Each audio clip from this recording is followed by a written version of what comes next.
Pragnananda just unleashed a tactical sequence so devastating that it practically dismantled one of the greatest defensive minds in chess history. We are looking at a game where Aronian thought he had stabilized, only to find his king caught in an absolute spiderweb of tactical pressure. Today, we aren't just looking at moves. We are witnessing a complete masterclass in forcing lines and piece coordination. If you want to know how the elite break down positions, you need to see exactly how PRAGG exploited the dark squares in this absolute thriller.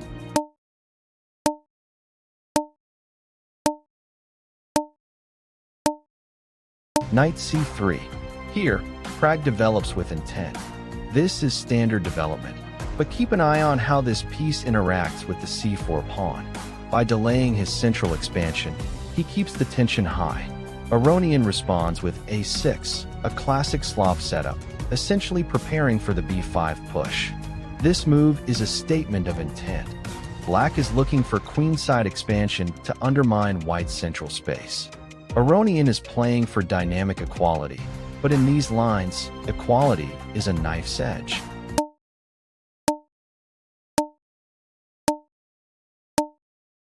Bishop e2. Notice the quiet development. PRAGG isn't rushing. In the Slav/ready hybrid systems, the bishop placement is crucial. By putting the bishop on e2 instead of d3, he keeps his options open and avoids tactical tricks along the a5, e1 diagonal. Aronian immediately responds with bishop takes c4, grabbing a central pawn. This is the main point of the variation. Now, white has to prove the compensation is real. If white just drifts, black wins on structure alone. PRAGG is ready to prove the activity is worth more than the material.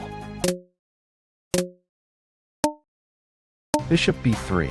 We are seeing a classic structural tug-of-war. White maintains a solid pawn on d4, while black has a hyperactive bishop on the a6 diagonal. PRAGG's decision to drop the bishop back to b3 is pure class. He knows that bishop is his best defensive piece if the queenside blows up.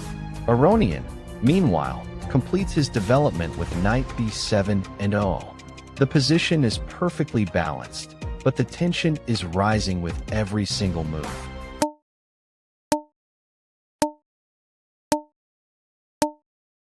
Rook d1. This is a subtle but incredibly deep professional move. PRAGG anticipates the pressure on the d-file. By placing the rook on d1, he supports the d4 pawn and prepares for the inevitable c5 break from Aronian. It's a prophylactic maneuver that saves him time later. When you play against a legend like Levon Aronian, if you don't play prophylaxis, you don't survive. PRAGG understands that one missing defensive piece is all it takes for the house of cards to come crashing down.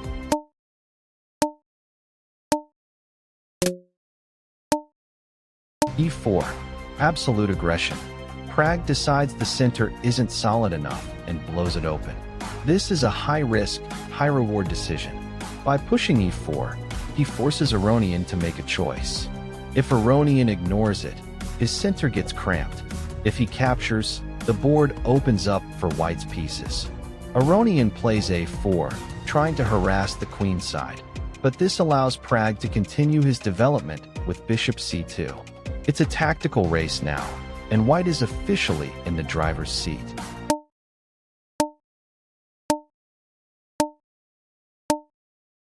e6. Boom. This is the thematic engine move. It looks like a blunder. He's just giving away a pawn, but it's actually a tactical distraction. By pushing to e6, he forces the knight to move to c5. Notice how that weakens the control of the dark squares around Aronian's king. Aronian takes the bait with knight takes c5, and suddenly, the board is wide open. PRAGG is calculating deeper, faster, and more aggressively than the engine ever could. x7+. The check forces the king into the corner. King h8. Now, the coordination of white's pieces becomes the star of the show. PRAGG has effectively crippled black's castled position. Look at that knight on d5. It's an absolute monster.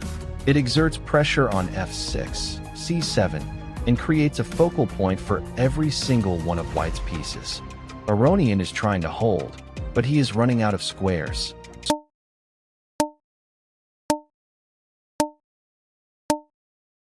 b4, a brilliant deflection. PRAGG ignores the bishop on a6 and pushes b4. He's effectively saying, you can have the exchange, but I get your king. Aronian bites with bishop takes a1. He's up the exchange, but look at the cost. His pieces are completely uncoordinated, and white's threats are becoming unstoppable. This is the moment where Aronian realizes he is playing a losing battle, despite being materially ahead.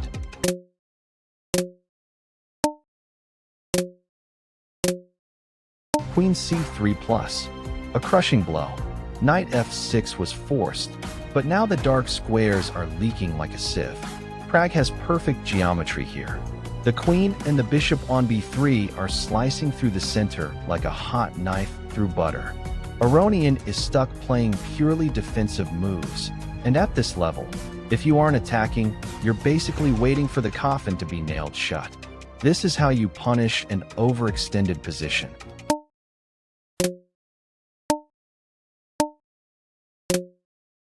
Bishop takes e4.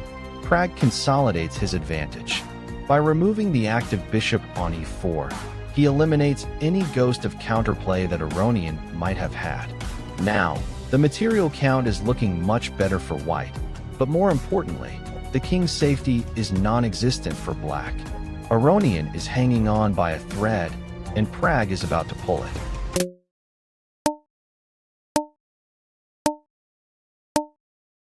Knight takes f6, the final liquidation.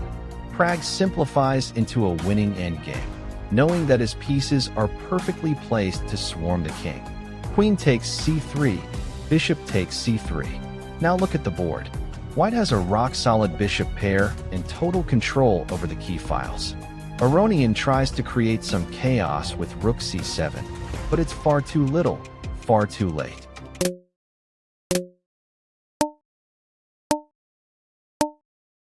Knight h5+, and this is the end. The king is forced to move, but the mate is inevitable. Pragnananda has outplayed one of the best in the world by maintaining tactical clarity in a position where most would have collapsed. A stunning victory, an educational masterpiece, and a reminder of why these kids are the future of the game. Make sure to hit that like button and subscribe to Chess 64 Elite Academy right now for more elite chess content.